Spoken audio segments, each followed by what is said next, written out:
I feel like it's a great opportunity and a part of my big why for doing syndication, as opposed to just buying my own stuff or, putting money in passively or whatever is there are a lot of people I really wanted to help in my life. People who, friends, family, coworkers at the company I work for who like their whole life they'd worked hard, they had saved, budgeted, put money in, but they're like, we don't know how we're going to retire. And so Yeah. for me, it's almost a mission. It's a service that I'm doing for them as much as it is for me. Your network is your net worth. Come listen to some of the most successful people I know share invaluable knowledge, stories, and advice in real estate, business, and beyond. This is Weiss Advice. Whether you want to take your business or personal life to the next level, look no further. Welcome back to another episode of Weiss Advice. I'm your host, Yona Weiss. Great to be here today. A beautiful day here with Jonathan Nichols. I'm just excited to be back. I've actually taken a break from the podcasting for a couple of weeks. Just been traveling a lot. So good to be back with another episode. You guys don't know that because the episodes go live about a month or so after we actually record them. But just for me, it's always good to be back in the saddle. Great to be here with a Texan back in the saddle. Great reference there. But John, how you doing today? What's going on? Hey, Yona, doing great. Excited to be here. Like you said, a nice day and happy to be on the podcast. Thanks for having me. Well, it's a pleasure to be here and a pleasure to have someone like yourself who has a lot of experience in real estate.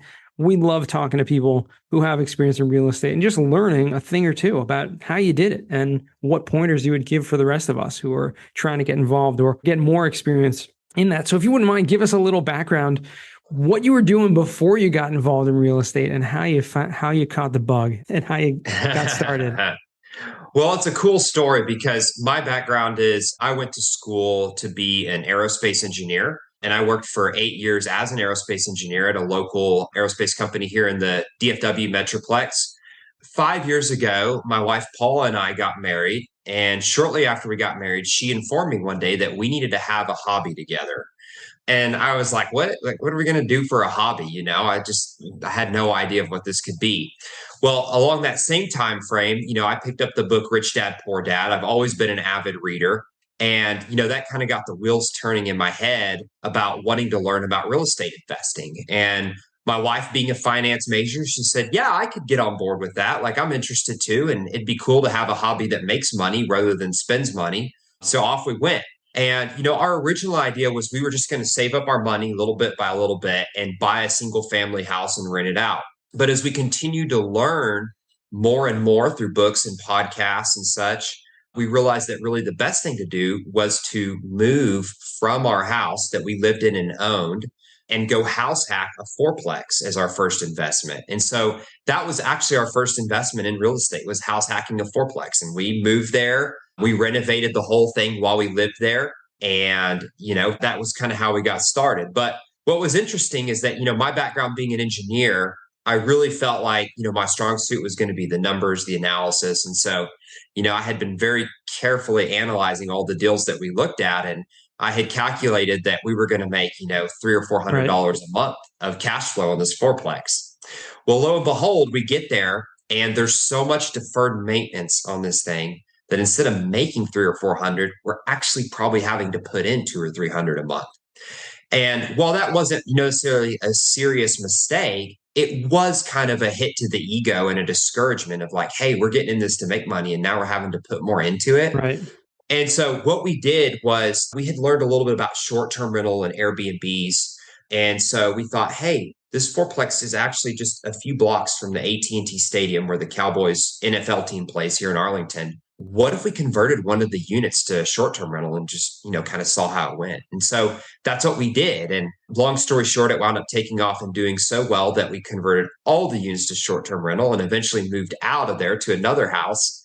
And we continued to build our portfolio of short-term rentals and found that to be our niche, if you will, in real estate. And after we'd done a few of those, we started talking to some people at our local meetup about who were full-time investors as far as, how are you a full-time investor? Like, what does that look like? And almost all of them responded saying, hey, we do multifamily investing. We invest in large apartment complexes and do what's called syndication, where we pool investors together that people who want to invest in real estate, but they don't have maybe the experience or the desire to spend time on it.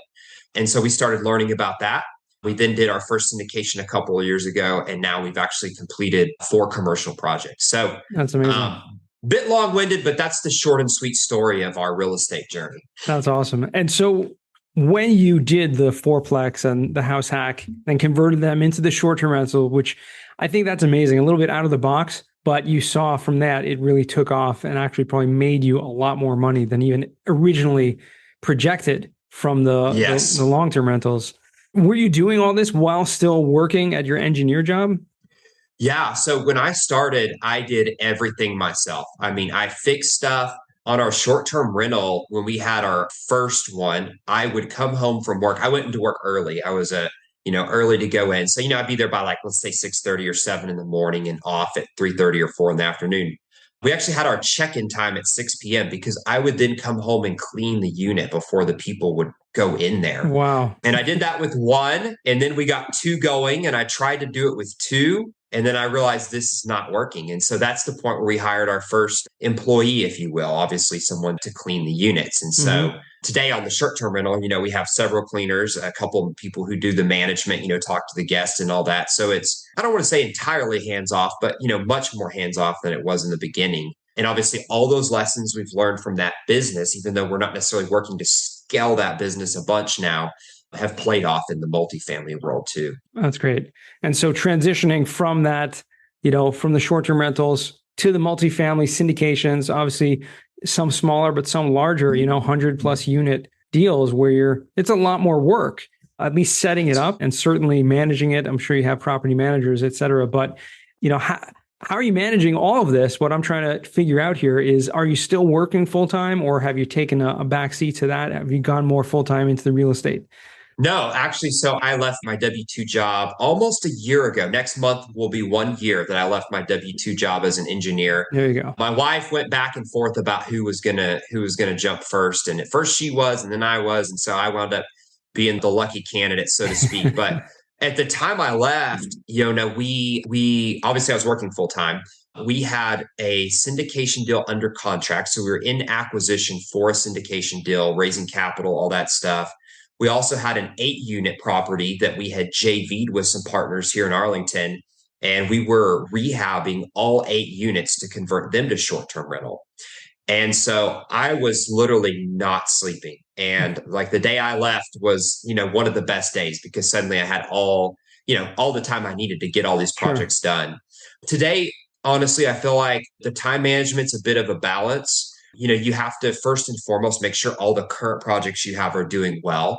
You owe that to your investors and to yourself to make that your first priority. Right. But then after that, dividing your time between acquisitions and, finding potential investors, raising capital for deals. And then, all of those things, of course, in the context of having a well-balanced family life and, enjoying whatever it is that you do outside of real estate. Sure. No, and that's always a challenge. I mean, clearly when you're working as a husband and wife team as well, and you started doing it as what your wife called a hobby, which then turned into a business, which then turned into a full-time business, which now is incredible that you're able to leave your job, leave your full-time work because these businesses took off and are making so much money. Yeah, honestly, it's a blessing is the way I would put it. And, one of the places that we learned the most from when we very first started real estate was the Bigger Pockets podcast. We listened to, every episode we could get our hands on. We actually went on a vacation where we were driving for about 2 weeks straight. And we listened to, I don't know, probably 50 episodes or something ridiculous. But I remember at that time hearing about these people that left their job to go do real estate full time. And I was like, it's kind of weird. I don't really think that's the direction I'm heading. I just, want to learn more about this and, make some money on the side and have an investment besides the stock market. But, if you get into it and you love it, it's doing well, then at some point, I think you kind of have to make that decision of where's my life going? Because you can't do everything in life, so. Sure. Yeah. I mean, it's great when you have a job that you love And, for some people, that's a challenge. If you really enjoy your W-2 or your full-time job, and then like, if I really want to grow my real estate business, I have to focus more time. It is a bit of a struggle to make that decision. But for some people, it's really easy. And for others, it's like, oh yeah, what can I do to get out of my W-2 job, and scale my real estate business faster? So everyone's in a different state when it comes to that. But I think creating those opportunities by, just being open to it. Like you said, you went to the real estate meetup and just asking people, well, how do you guys do this? How are you full time? I think when you ask the question at that point, I'm sure it was in your mind, maybe this is something that I could do more full time. Absolutely. By the time we went to multifamily, we were committed. And my personal opinion, which some people would disagree with me, I think if you're going to be a sponsor on multifamily deals, you really should be full-time or headed towards the full-time path, just because there's a lot at stake when it comes to investors' money. And you don't want to have conflicting interests when it comes to, well, I'm having to wrap this project up at work today, so I couldn't do, XYZ. And so I think it's almost, in my mind, a fiduciary responsibility to, either be there or heading that direction.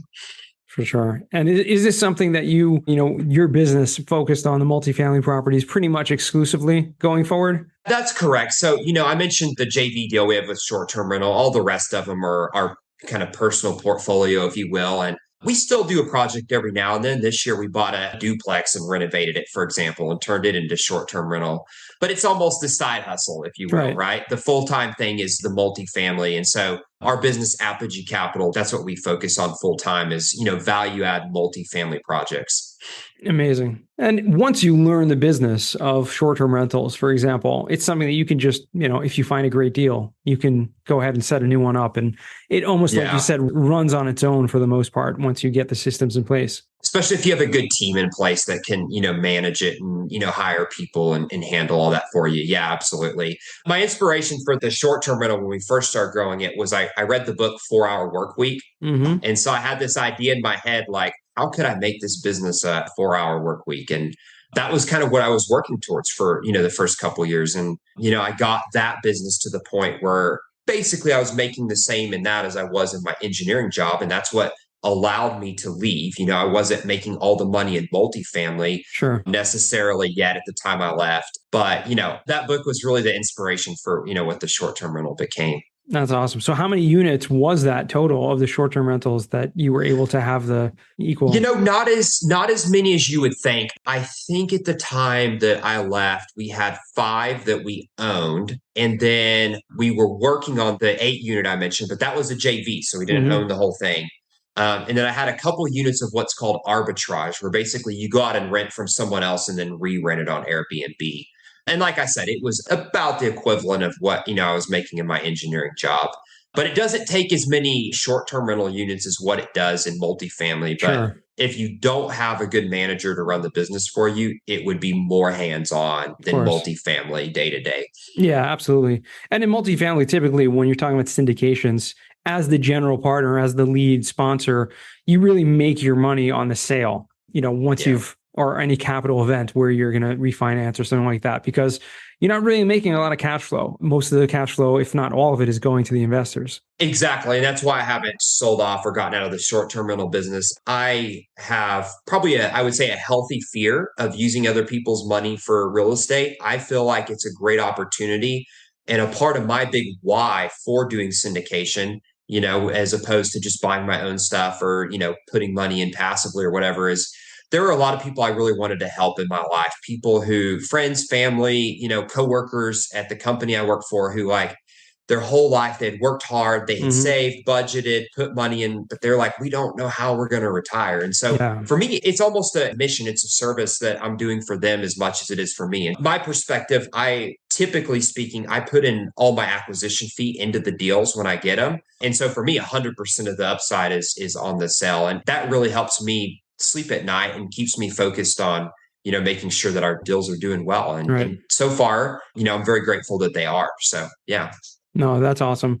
And it really does show a more, responsible side from the capital, preservation of your investors, because if you're putting your money or you're putting everything, your kind of skin in the game, so to speak, into the deal itself, it really shows. I have seen and come across on occasion where you'll have GPs, sponsors, where they will take the large acquisition fees, and really that's their focus. And it doesn't matter if the deal itself is a great deal, because all they're worried about is really their fees. And that's unfortunate. Yeah. I have come across that in the past, and it's always important to have the goals aligned between sponsors and investors. So that's good to hear. I'm curious to hear how at all, if Paula, your wife, is she still involved in the business? Because again, you started this as a hobby, but she's still working full time. I mean, what's her involvement in the business, and how do you balance that? Man, it's such a great question. So I would say that, at this point, me doing it full time, I probably do 80 to 90% of it, and she kind of fills in the rest of the gaps. She works full time for a real estate developer here in Arlington. They build new houses, like entire additions. Cool. Very well known developer here. And so, her background was working as a management consultant. And so now she's a project manager for this developer. And so it really, fit her skill set well. And she's been able to bring a lot of value to them, enjoys the company, enjoys who she works for. At some time in the future, she may come join Apogee, but, that's been her focus for the past couple of years. And, really, I would say the things that she focuses on is, one, when I find a deal that we're looking at pursuing, very seriously, I use her as almost my first investor, right? Almost a Shark Tank thing where I'll pitch it to her. Like I said, she was a finance major in school, a management consultant. And so obviously she's a logical first choice of, kind of vetting deals that we're looking at. And then I would say the second thing is, raising capital. She has a good network just like I do, but, a different network. And so she's been able to bring a lot of value to our business doing that. But, in order to keep us from doing this 24/7, we try to, when, she gets home or on the weekends, make that more family time as much as possible, or, limit blocks of time where we're maybe working on the business together, just so that, everything works out well. That's great. That's great. And having that experience as a project manager, I'm sure can and will go very, very far in terms of your business and growing that, because that's one skill set that is extremely beneficial in running a real estate business. Absolutely. Yeah, that's cool. Okay, that's great. I mean, it's always fun and cool to hear stories where couples are working together on deals. And it sounds like she's got a great role in that, especially given the fact that she has the network that she has to bring in the capital. Yeah. And again, when you're doing syndications on your own, it's really important to have that big network. The bigger you can grow that, the better. And are you partnering with other syndicators, or are you doing most of the syndications just fully on your own? Yeah. So every deal we've done so far, we have partnered with other syndicators. And I would say for the foreseeable future, probably will be.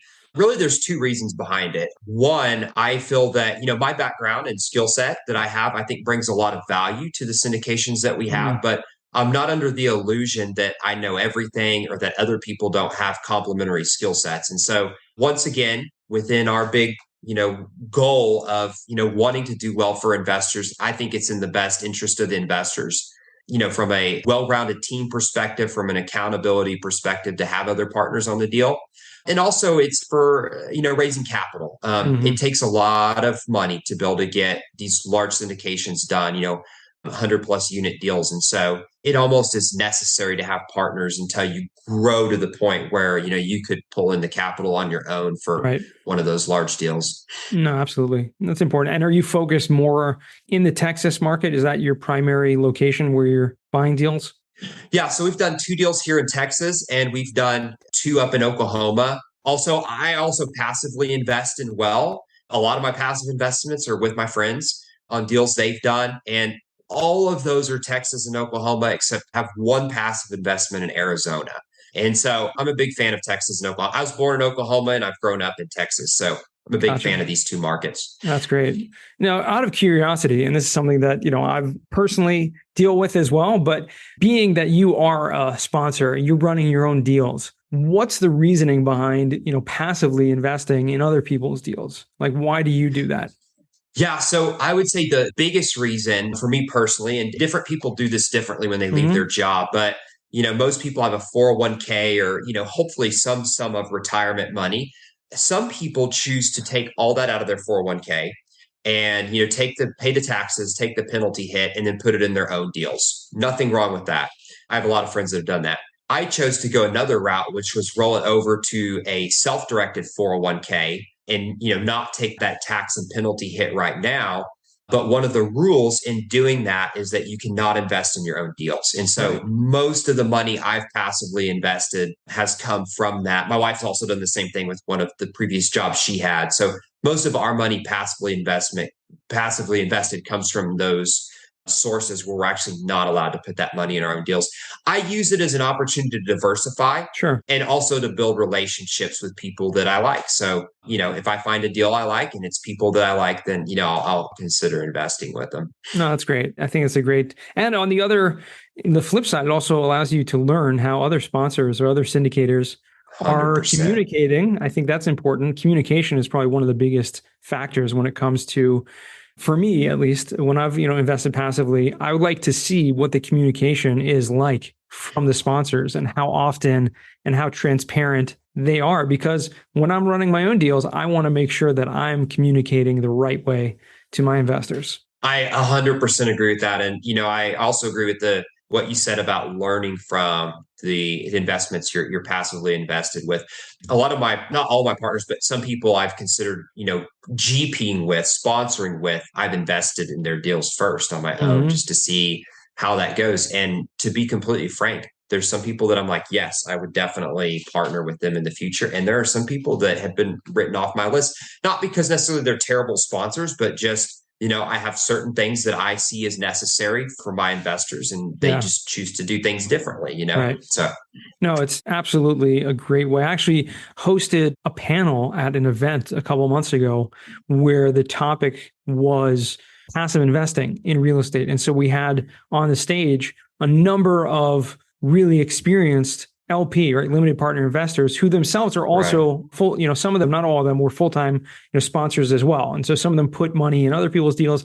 And again, they learned through that, who to invest with, who to partner with, how to do things the right way, and what is the wrong way to do it in many occasions. And it's extremely important.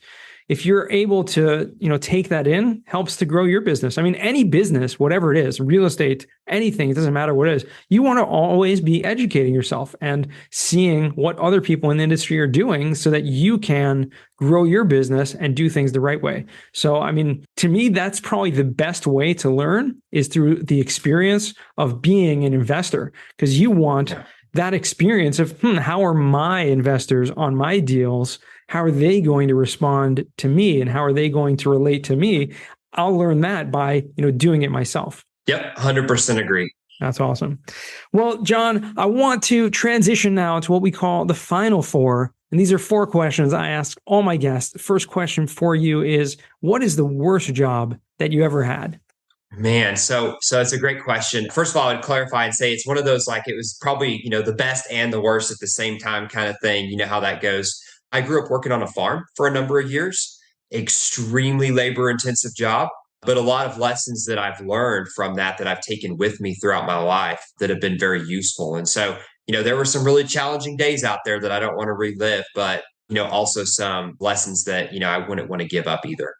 I mean, that's important. Yeah. And not every job that's the worst job is fully the worst in every way. Obviously, there are things you can learn from it also. So that's good to hear. Second question, what is a book you've read? And you said you're an avid reader. So we'll try to find one that's given you a paradigm shift.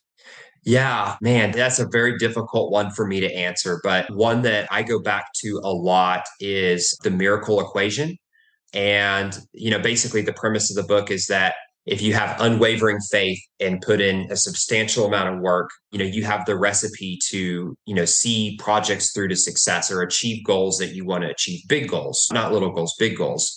And I remember when we were looking for our first syndication, I read that book maybe 4 or 5 months before we had done that first big syndication. And that was like the mentality that I had while looking for that was like, I'm going to have unwavering faith. Like, I believe we're going to find a deal, but I'm also going to just work my butt off until I get there. And so I'm a big believer in that book. It really hit home for me. That's great. No, it's actually the first hearing of that, I believe. The Miracle Equation. Not sure if it's ever been mentioned. Actually, positive it's never been mentioned on the show before. So we'll make sure to put that in the show notes, and I will make sure to check that out myself, because the premise of the book, as you described it, is something I relate to also. So I'm curious to hear kind of the perspectives and how to build that mindset further. So yeah, definitely check out The Miracle Equation. Third question for you is, what is a skill or talent that you would like to learn? Wow. This can be anything. The hardest. Yeah, that may be the hardest one out of all of it. So I would say a few years ago, my wife Paula is Colombian. So I started learning Spanish, and I kind of found that I really have a love for learning languages. And I wouldn't say that I'm fluent in Spanish now, but, I'm, decent at it. And so I would say either, becoming fluent all the way in that, or, learning another language even beyond that would be what I would have to say. I just really enjoy it. To me, some people like doing crossword puzzles and stuff like that to kind of stimulate their mind. And for me, that's just been something that I just enjoy doing. It's fun. Yeah. Listen, learning a language is fun. It can be, especially if you immerse yourself in it. And, being in Texas, I'm sure you have quite a lot of experience or opportunity to use that language. So that's really where the fun is in it, right? Is the relationships that you get to build with people who otherwise you wouldn't have. That's really the cool part about it. Yeah, 100%. Awesome. Well, okay. Well done. Good answer there. And there's no wrong answers. So whatever works. Fourth and final question. What does success mean to you? Yeah. For me, I think it's kind of living my life as a whole to the fullest potential that I can. For me, my personal faith background is I'm a Christian. So I believe you love God, you love other people. And so, doing the best I can to be obedient to that, to make a difference in people's lives, starting with my family and the people that I've had placed in my life, but then, moving beyond that. I think that, if one day when I die in the future, I would like people at my funeral to say that, I made a difference in their life. I don't really care. I hope I make a lot of money doing this. That would be nice. I hope that, I have a lot of other successes, but I think that's the one thing I would really want people to say. That's awesome. And I think that's really what it's all about. So appreciate that. Appreciate your perspective on that. And I'm sure you will make a lot of money doing it as well, because real estate happens to be one of those things that, if done right, you'll make a lot of money. So it's very true. Well, good for you. I appreciate you coming on the show. How can our listeners find you or reach out to you? Yeah, absolutely. So there's two ways I would say. One, we have a really cool website, and I can say that because Paula put it together, and it's www.apogee, MFC, like multifamilycapital.com. I'm sure that's something we could toss in the show notes. We have a lot about our business and just some useful resources for someone that is like, what in the world's passive investing? How do I get started? So that's one way. The other way, largely thanks to you, Yona, is I would say I have a pretty good LinkedIn network of people who, I talk to, and, I'm very active on there. I don't post every day, but I'll say every other day. We'll go with that. Yeah. And I'm very open to talk to people on there. So feel free to reach out to me on LinkedIn as well. Awesome. And appreciate that. Love having you there on LinkedIn. You've put out a lot of great content over the years. Always appreciate you commenting and, being involved in the conversations there as well. So definitely going to put all that in the show notes. And it's really been a pleasure. Thank you again for joining me today. Thanks, Yona. I appreciate the opportunity. Awesome. And to our listeners, thank you guys for tuning in once again. And remember, the best advice comes only when you ask. Real quick, I have one question for you. Did you like this episode? If you did, I want to ask you a huge favor. See, the biggest thing that helps this podcast grow and that will spread this message to the whole world is that if you leave a review, a rating, and subscribe to the podcast. What that does is it basically tells the platforms that this podcast is out on is that you like my stuff and I'm doing something right. So take a few seconds out of your day, hit that subscribe button, leave a rating or review. I would be extremely grateful. Also, I want to hear from you guys. So I want to hear some feedback. If you have any questions for future episodes, please find me on LinkedIn. Send me a DM, a connection request, Yona Weiss, and I'd love to hear from you.